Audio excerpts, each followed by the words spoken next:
Rainbow Flamingo by Catherine Emmet and Claire Powell. Published by Simon & Schuster.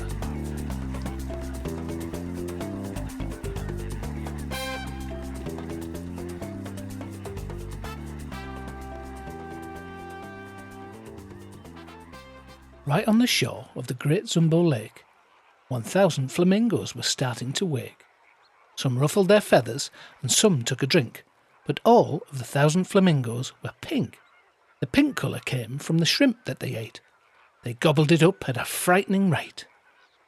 That's just how it was, how it always had been. A non-pink flamingo had never been seen. But one young flamingo, Adele was her name, knew under her wings something wasn't the same. Whilst quite unremarkably pink from outside, inside were some colours she struggled to hide.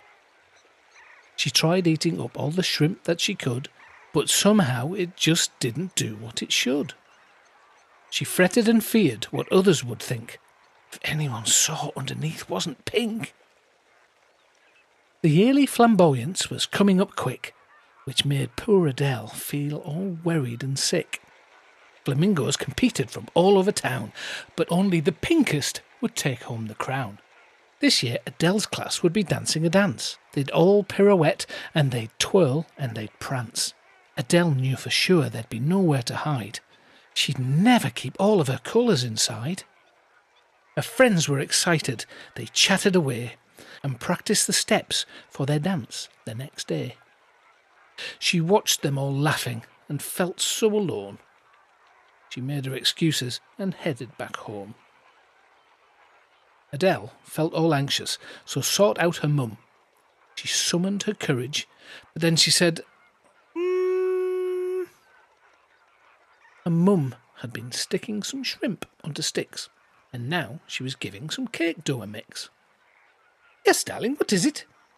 I've lots to prepare, and I haven't a clue which tiara to wear. Adele felt her feelings well up in her heart, but just couldn't seem to find where she should start. She felt all choked up, and the words wouldn't come. It isn't important, so don't worry, Mum. Adele slunk away to a quieter spot. Her eyes felt all teary, her cheeks felt all hot. Perhaps she could find some new food or a drink that maybe, just might, make those feathers turn pink. And so she set off to find new things to eat. Some tasted quite sour, while some tasted sweet. Some foods were all spiky and quite hard to munch, while some were determined they wouldn't be lunch. Some made her eyes water with each single bite, but one made her tummy feel really not right. Her stomach felt swirly, then whirly, then sick. She had to get home, and she'd better be quick. By this point, Adele was decidedly green. The least pink flamingo that ever there'd been. She wobbled and worried. Oh, what have I done? But just as she panicked, she spotted her mum. She tried to explain, but she barely could speak, as long-held-back tears slowly rolled down her cheek. Oh, darling, what is it? Let's get you back home. At last, Adele saw that she wasn't alone. And this time she could find the right way to start. Adele didn't stop till she poured out her heart. Her mum sat and listened. Adele, we love you.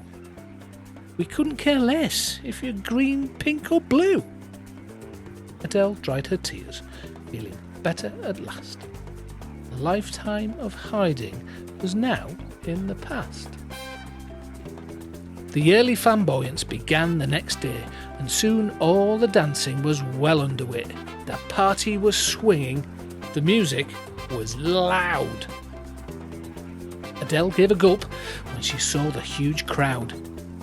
Her mum squeezed her close as they made their way in. The dance will be starting. You'd better begin.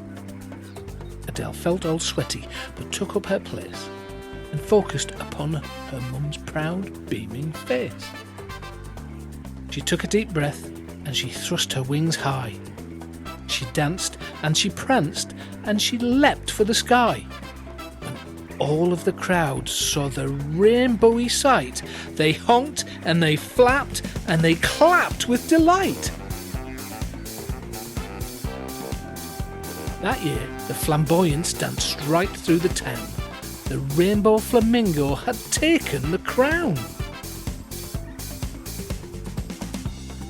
And later, Adele found she wasn't alone, as some of her friends had some hues of their own. So don't be afraid, wear your feathers with pride. We all have some fabulous colours inside.